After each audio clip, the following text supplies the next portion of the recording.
breaking it off with him and starting to date Donnie. Like, damn! Muscular build, not the kind of guy you want closely chasing 3 feet behind you while he's upset. The dude jumps down to ground level, bloom an entire relationship right in front of your face. But I'm that nigga, I will never change. Rubbing off the paint, smoking dank. Got a Uzi in my lap, I let it bang. Free take, no, he keep a cake, but he not taking.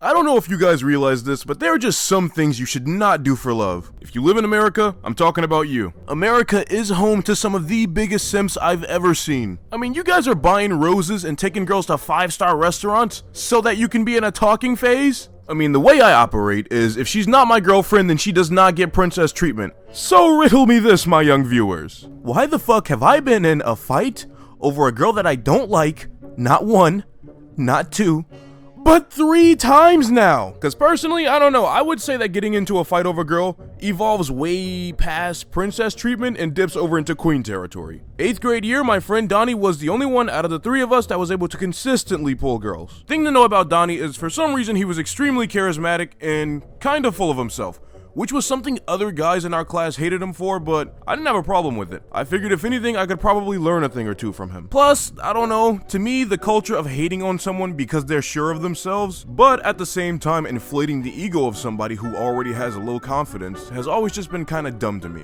Oh my god, I'm so fat. What? No, you can't talk about yourself like you're that, girl. You were just amazing. No. But if a dude says, hey, I'm in pretty good shape, I guess all that working out has finally paid off. Oh my god, you're so full of yourself. Like an asshole. He's a piece of shit. His fucking brains out. A guy believing in himself in 2024? Yeah, right. So Donnie started talking to this girl that we're gonna call Gretchen. And I get that there may have been some off-screen character development for their relationship, but bro, it took all of 2 days for these guys to be sucking face in the middle of the class. Our teacher was obviously not happy seeing this, but neither was the guy that she used to date 1 week prior to her breaking it off with him and starting to date Donnie. Like, damn! I'm sorry, that's not funny.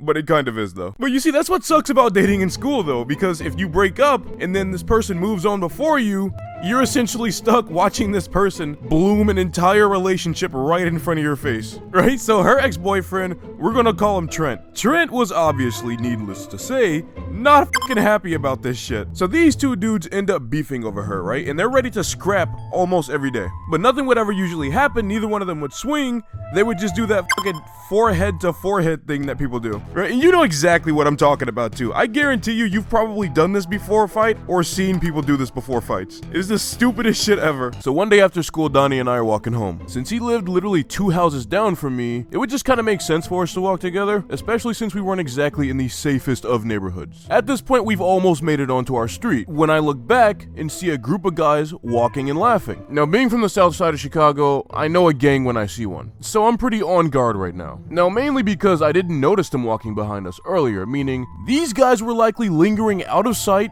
waiting for us to pass them just so they can follow us. So I discreetly look over to Donnie and I'm like, yo, Donnie, I didn't even need to finish the words because he already understood what was going on himself. All right, we're gonna turn this corner, and once they can't see us, we're gonna run. So I'm like, all right, cool, I'll play it cool.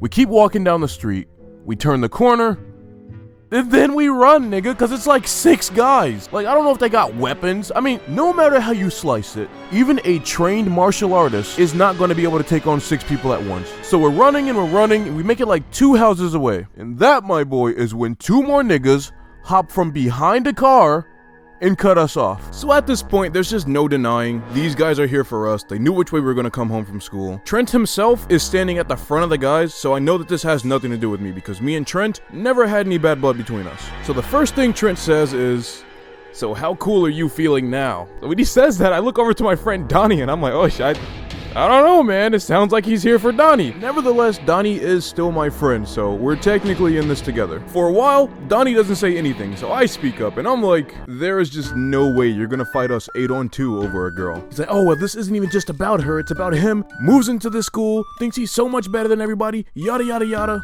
Oh, but this time I pulled up with the squad. I got the boys here. So I'm like, your way of proving that he's not cool is that he can't fight 8 people at once? Donnie's like, yo, this whole thing is stupid. I'm not gonna fight you just because you don't like me, and I'm not gonna fight you over a girl. So at this point, Trent is screaming and being like really adamant about the fact that he did not bring all of these guys here just to fight over a girl, but he would have no other reason to do something like this. But the more that Donnie and I ask Trent exactly why he's there doing what he's doing, the more he kind of just starts to realize that this might be stupid and his answers are becoming inconsistent and he's getting a little bit more quiet. Trent was starting to think rationally.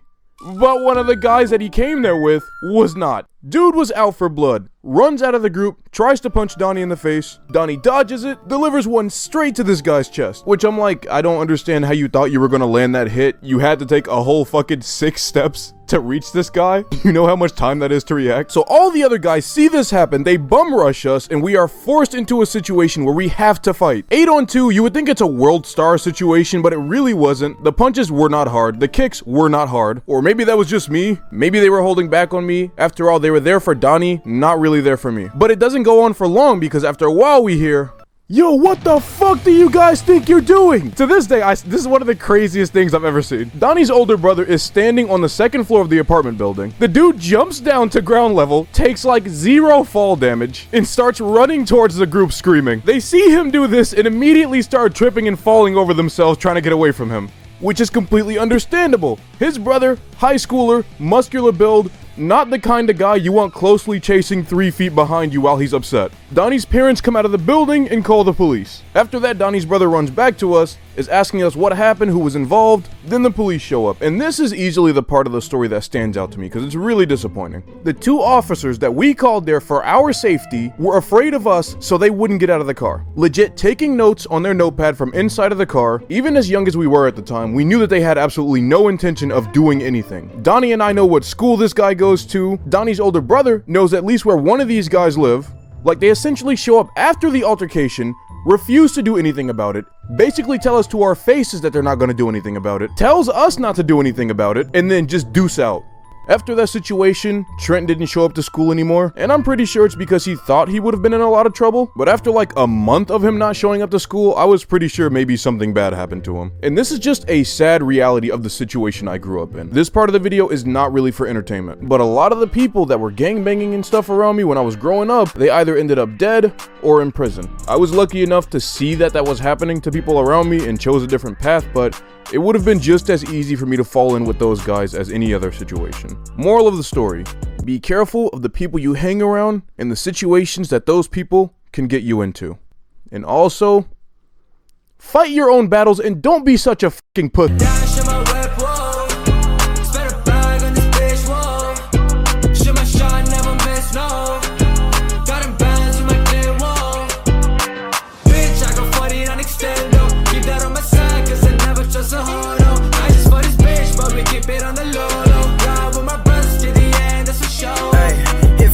You're a fan.